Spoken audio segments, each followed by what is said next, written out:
So, how do we prevent injuries? Well, most injuries in paramedics come from either hurting our backs lifting patients or from motor vehicle accidents, unfortunately. 195,000 EMTs and medics practicing full-time in the US today. I'm sure that number is considerably higher now. Our occupation has its share of deaths and injuries. We have a higher rate of injuries than most other professions, other than, like, let's say, soldiers.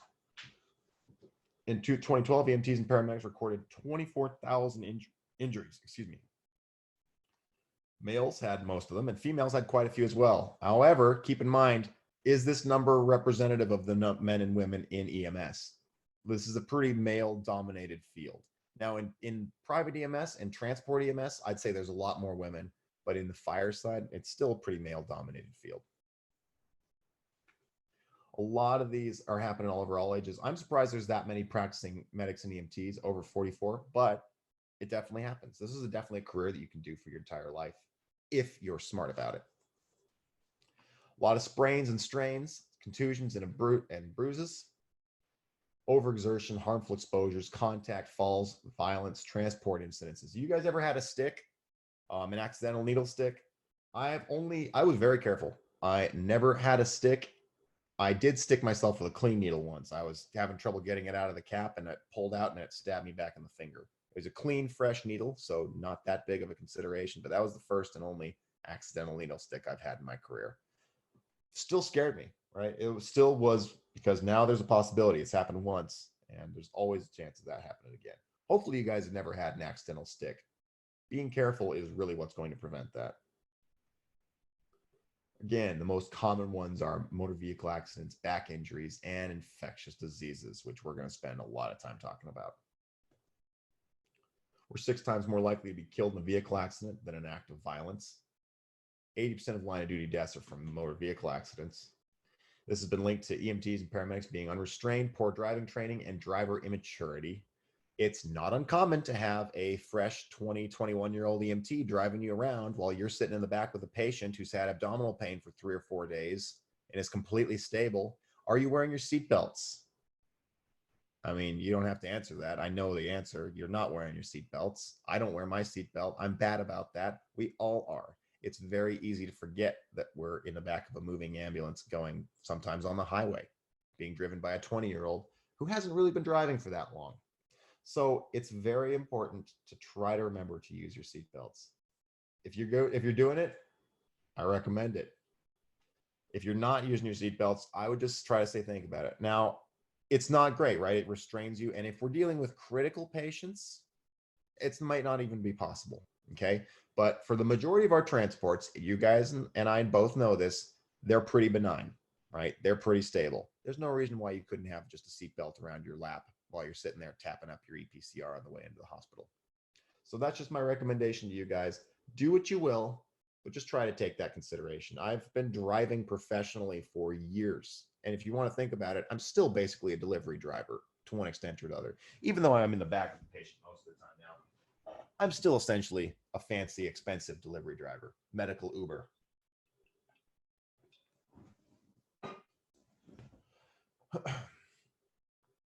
Know your traffic laws, know how to use emergency devices, proper seatbelt use, blah, blah, blah, blah, blah. Now, what's important is using the vent, because if we have a patient with a cough and a fever and a little bit of breathing difficulty, possible corona patient, we need to be minimizing the risk. By the way, wearing masks is great. I'm glad that we are, in general, depending on where you guys are at, seeing most people wearing masks. I went back home to visit my mom for Mother's Day in Tucson, and I had to go get her she wanted a BB gun so she could shoot at javelinas from her back porch. That's just my mom. So I had to go to Walmart to buy her a BB gun, and nobody was wearing a mask when I went to the Walmart in Tucson. Here in California, everybody's wearing masks. That's good. I think generally we're doing the right thing doing that. But here's the thing. Mask is good for preventing you sending the disease out. Do you know what the #1 vector for attracting diseases are? It's not your mouth. It's your eyes. We should realistically be wearing eye protection if you really want to truly protect yourself from the potential of getting COVID. I have been wearing fake glasses when I go out. I don't normally wear glasses. I do wear glasses when I'm in the field. Now, I've been wearing fake glasses, like fake reading glasses, for years in the field now. because I don't like wearing safety goggles. I think they look stupid. And I think that they make me look smarter and less intimidating. I'm a very tall guy. I'm 6'6". And so me showing up there with a blue uniform and a badge on, I look like a cop. But you throw glasses on me and I don't look quite as intimidating. And I think people think I look a little smarter than I actually am. So that helps too. Plus, it's helping the number one route of transmission, which is through the eyes. And one time in my career, I was helping a patient, it was a weird trauma patient, and they flung their wrist out where their big old avulsion was, and a drop of blood went splat right on the center of my fake glasses there. That to me justified all the people that made fun of me for wearing fake glasses over all the years, including you guys right now. Wash your hands, sharp safety, blah, blah, blah. All of that is very important. You guys should know that already. I shouldn't have to tell you any of that stuff. How do we stay safe as medics and keep healthy? This job does not work very well for health. It wrecks your sleeping schedule. It wrecks your eating schedule. And the diet that you're going to be eating is not great. All right. It would be wonderful if we were all eating, salads and fruits for lunch. But realistically, we're getting the 2 entree meal from Panda Express and scarfing that down in about 10 minutes in between calls. I know because I've been there. I do it. Unfortunately, it's hard. It's hard to maintain health and good diet and a good sleep schedule in this line of work. But if we were good sleepers, we probably wouldn't be doing it. In fact, I would say most firefighters and EMS providers I know are early risers and very light sleepers. There's definitely exceptions, but hey, that's, I would say, the majority of it. I would also say the majority of us have ADD to one extent or the other. And the reason I say that is because I really do think that ADD is not a mental disorder, but it's just a different way of cognifying and processing information. We tend to overlap information more than the average person. Most people are morally straightforward in their thoughts, moving from one subject to the next. ADD, we kind of are like this overlapping shingles of knowledge where things will jump and they'll connect, which is helpful if you work in a job where you have to do a lot of multitasking and switching focuses fast, which EMS definitely is. So I think that a lot of people are kind of drawn to this job because of that. Plus, you guys know, once you've worked in this field and worked a little bit on an ambulance and done that, it's hard to go back to any other job where you're sitting in an office and doing the same thing every day. At least it was for me. Now, I do love teaching, but I miss a little bit of that, the excitement. That's why I'm trying to get back out in the field. Burnout's a very realistic thing that people will face. You guys have been medics for a long time, know that that's definitely the case. What realistically burns us out? Well, different things affect different people. For a lot of people, it's not necessarily those traumatic calls. It's not the calls where kids have died. It's not the calls where people we know have been hurt. It's the calls that wear us down because it's the mismanagement of the EMS system. Yeah, management and mismanagement. It's not just necessarily your supervisors getting on your backs. It's sometimes just the people calling in for nothing. Here in San Diego, well, anywhere, frequent flyers are the majority of our transports. You guys are probably familiar with that. In fact, I'm sure many of you have noticed that since COVID, EMS transports have actually gone down by about 30%. It's incredible. People would have expected that EMS would get hit really hard with this. We don't, because most transports that get taken in by ambulance are not real emergencies. I would say 90% of them did not need an ambulance at all. Those 10%, they absolutely did. But those other 90% probably could have taken an Uber or driven themselves. The reason that we saw a decrease in those cases is because frequent flyers tend to get all of their care from the ER. The problem with that is you're seeing a different doctor every time you go into the ER. So there's going to be no real continuity of care. And ER doctors are not going to be very likely to prescribe you medications for pain or anti-seizure or anything like that you might possibly need, but are not going to necessarily get from an ER doc, because ER docs get taken advantage of for those things very frequently. So unfortunately, we have to have lots of programs for these frequent flyers. Here in San Diego, we have a program designed to take care of the people that are transported by ambulance more than 50 times in a year. Yes, you heard that number correct. 50 times in a year. Okay, there are 1,500 people on that list in San Diego. This should let you know the extent of the 911 abuse in this country. I don't want to say that we shouldn't be transporting people, but it's a problem. And unfortunately, it's kind of fallen on the shoulders of the ERs and on EMS. That's the biggest thing I face with burnout. Those traumatic calls where people get hurt and it's crazy looking, those are actually the more interesting calls, I would say. I don't like calls involving kids. I don't have children, but they're difficult. And I've had a couple friends. I actually had 3 friends last year that commit suicide. They were all EMS providers. And I know that it's rampant because it plays a lot of stress on our personal lives, on our personal relationships. It's hard. So how do we deal with that? Relax. Just relax, you guys. That's all you have to do. It's that easy all along. Obviously, there's more to it than that. We need to be understanding of when we're facing these problems and ask for help because there is help out there. Patient safety. The biggest areas where patients are going to get hurt are AMAs, and then every time we're handing off the patient. So I want you guys to think of this way. Think of the entire medical system, right? Medical care as being a 10-step process. Step 1, you get hurt or you get sick. Step 2, 911 shows up. So as EMS providers, we handle steps 2, maybe step 3. Step 4 is getting them to the hospital. All right. Maybe we're helping them that. Realistically, the most important step we're handling is getting them to the hospital, right? Let's not flatter ourselves. Now, the hospital ER is going to take care of steps 4 and 5. And then they're going to turn it over to ICU, or they're going to turn it over to rehab, occupational therapists, physical therapists, whatever. And they're going to handle the last 5 steps. Those last 5 steps might take years. They might take the rest of the patient's life. They might never finish before the patient dies. What that means is we're a part of this process, and we're a very important part of this. How many times have you guys gone on scene and seen the conditions that people are living in? How many hoarder houses have you been in? How many houses have you gone in and you can smell the feces? You can smell the dead cats hiding in those hoards. You can see the empty pizza boxes, the alcohol bottles, the 2-liter soda bottles, the rotting food in the fridge, the rotting food in the sink, the mattress that's stained and disgusting.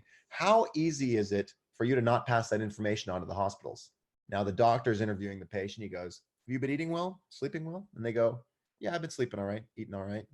And then they just move on. Do you really think that that's an accurate representation of their lifestyle? No.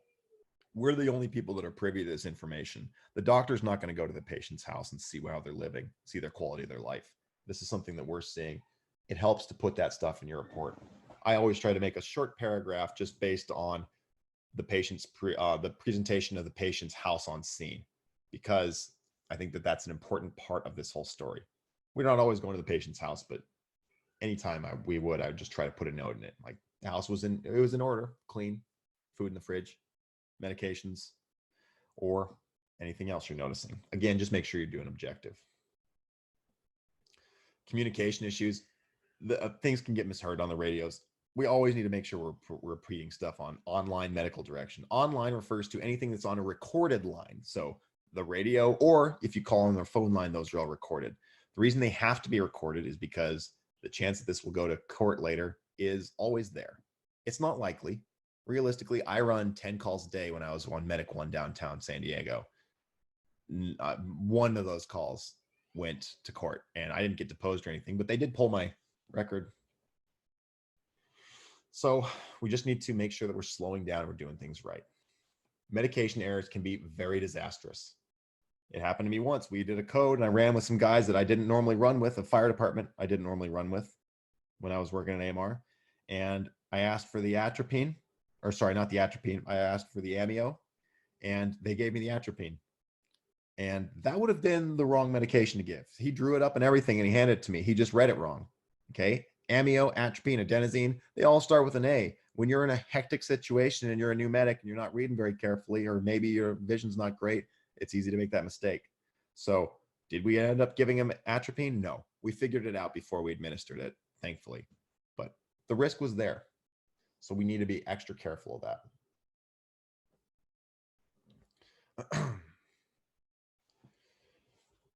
Areas of risk. Airway issues. The most significant airway error is misplaced tubes. They actually took away in San Diego, they took away our ability to tube pediatrics. We don't even have the tubes anymore. It's completely against regulations for us to tube peds because one too many times someone did an esophageal intubation and killed a kid. And that is unacceptable.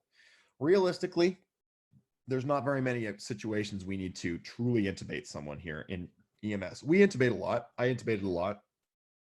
I probably didn't need to intubate every single time I did. Their airway was okay. It would have been handled just fine with an OPA, an NPA, and a non-rebreather, realistically, okay? It's hard to cut out the respiratory drive. It's hard to cut out the heart. It's easy to get those back, and it's generally easy to provide it supplemental oxygenation with a BVM, right? Unless there's some severe airway management issues, tubing is not always necessary. Those King airways work really, really well. I'm a big fan of them. iGels work even better. I've seen a couple of videos of people using the iGels, and I wish that we could switch those here in San Diego. Hopefully we will. It'll just take some time. Moving the patient, it's possible you can drop them.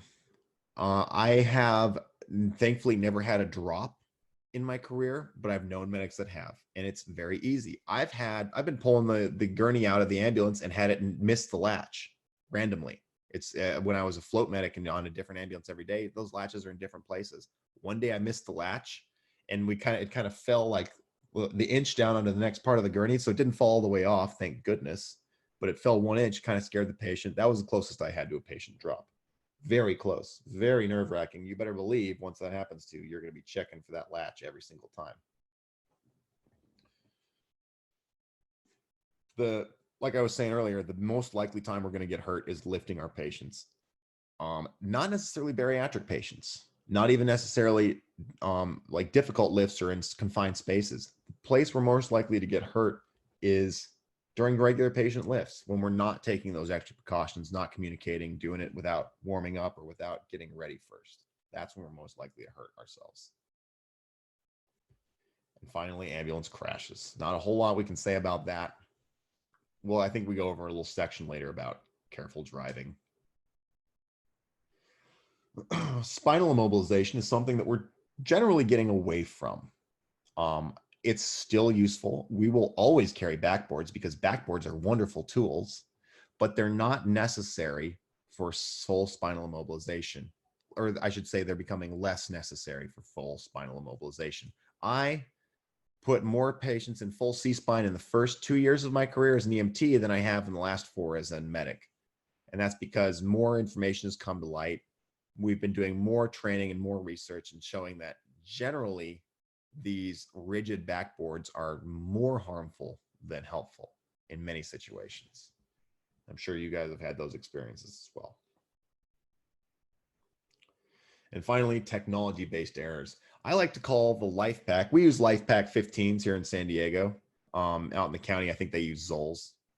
But regardless of whatever machine you're using, you can call that thing the random number generator. It's not super reliable. It can be tricked, okay? You can fake a blood pressure. You can even influence your heart rate slightly by breathing in, breathing out, bearing down, doing different things. So those machines, while they're great and very useful for giving you an idea, they're not the be-all end-all. Ultimately, your patient's the one that you're treating, not the monitor. And then skill-based errors, which we were talking about earlier. Knowledge-based errors come from us just forgetting stuff. You forget the contraindications of medications. That's okay. There's lots of medications you need to keep track of. Some of the contraindications are very confusing. It's easy to get them mismatched, but that could mean a patient potentially gets hurt. It's worth it to put in the effort to try to understand these things very thoroughly. And rule-based error, when you fail to comply with the standards or protocols, trying to do things outside of your scope, trying to jump the scope a little bit because you know that it's not going to help them do this. You're trying to jump to the next step. And while that might be justified, it all depends how you word everything in your EPCR. You need to be careful because it's very possible to get in trouble with doing things outside of your scope. Remember that the only reason we're allowed to do this stuff is because a doctor said it's okay. And we are acting as an extension of that doctor.